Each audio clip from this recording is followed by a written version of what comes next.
Anyone remotely interested in the politics of civilization will be aware that museums are repositories of those things from which Western civilization derives its wealth of knowledge, allowing it to rule the world, and likewise when the true collector, on whose effort the museum depends, gathers together his first objects, he almost never asks himself what will be the ultimate fate of his hoard when their pieces pass through their hands. The first true collector who would later exhibit, categorize, and catalogue their great collections in the first catalogues, which were the encyclopedias, initially never recognized these objects, what they were. From the Museum of Innocence by Orhan Pamuk. Robert Janes says, museums are the chronicles of our adaptive failures and successes, not to mention the chronicles of our creativity and pathos. In this sense, museums are akin to biological seed banks that were seeds as a source of planting in case seed reserves elsewhere as are destroyed. Both these authors, Albert Pamuk in writing fiction, are alluding to the importance and burden of museum management and practice, that they are reminding museum managers that we are not located in a static world where wonder and charm are our missions, but that we are surrounded by a dynamic world which is fueled by controversy and debate. Yet both these authors are also recognizing the value of and fragility of what we do as museums. And at the heart of their quotes, museum management is being reminded of their political responsibilities. Who decide what seed to store and what seed to keep? And who say that an object is just an object without any meaning? And who decides to collect an object at the expense of other objects? It is within this context that I want to support the view that museums are complex enterprises that have had to survive, thrive, and reinvent themselves. Our museums have acted as imperial agents, displaying their trophies. They've helped construct national identities.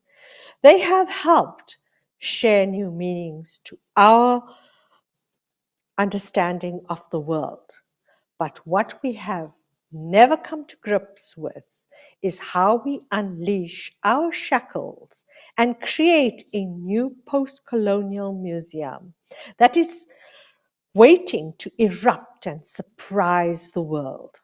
My question is, will this ideal museum ever emerge?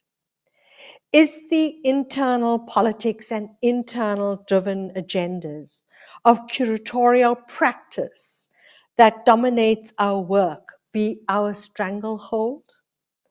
Or is it our inertia that is going to contribute to our demise? Because we have seldom looked at our own storerooms to see what it holds, what it is holding, and what is holding us down. The closed vision, blinkered museum, which conforms and consorts with the political elite, have a fine balancing act to play, because they say, today you are in, tomorrow you are out. In my frame of reference, the receptive, intuitive, and thinking museum is one that recognizes the multiplicity of its mandates and approaches. Each of its mandates is in a very different but considered manner. Museums are not in a one-size-fits-all business. And engaging with the complexity of our practice will ensure that museums are prepared to deal with local, national, and global discourses today more than ever before in the COVID-19 pandemic midst and post-COVID-19 era. Museums have to show that they are open to change, nimble, agile, and accepting that it is not business as usual. We have to create the space and demand for our offerings, and our approaches have to be responsive to those changes. I argue that there are two types of museums that have existed in the 20th century and early 21st century, representing different worldviews of place, space, creative engagement with its multiple audiences. One is an anachronistic archetype whose historical role has been surpassed, whose institutional remnants are still in existence and can be seen in various places. I want to argue that that kind of museology that implies is not difficult to undertake by comparison to the newer models, but whose relevance is limited. The new models, although build and extend the idea of a museum as cultural institution and historical repositories of knowledge, are more experimental and have to confront many challenges, especially the desire to transform and become more relevant to audience participation and respond to pressures of democratization and globalization.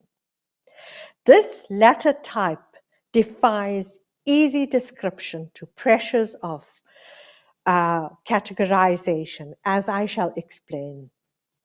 This engagement over what should a relevant museum be, who should it address itself to, and what context is based on my experience over the last 3 decades working in museums.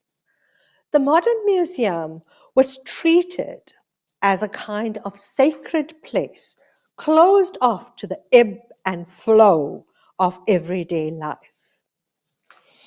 It reflected, or rather inculcated, the idea of being part of a place of high culture, a celebration of extraordinary and outstanding.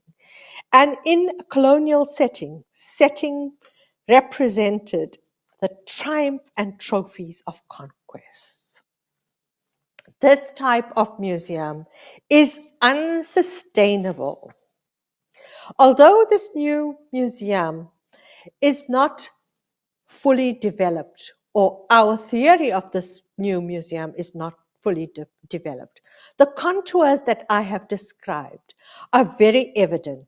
It implies new kinds of relations, such as partnerships with community and non-governmental organizations, and with other cultural institutions, academics, social welfare partners, and multiple partners. It demands new research initiatives and incorporates universities and technical institutions. These new relationships have to be open, democratic, and focused. The new museums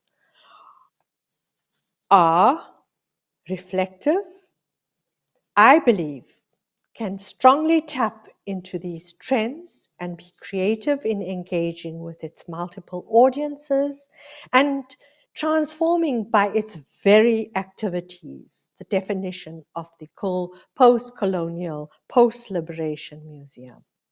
Our mandate has to focus on changing power relations with our publics and engage with the marginalized, powerless, and incorporate their world view into how we address issues of decoloniality, revive human dignity, and make equality our emphasis. Thank you. I look forward to engaging with you further and taking your questions.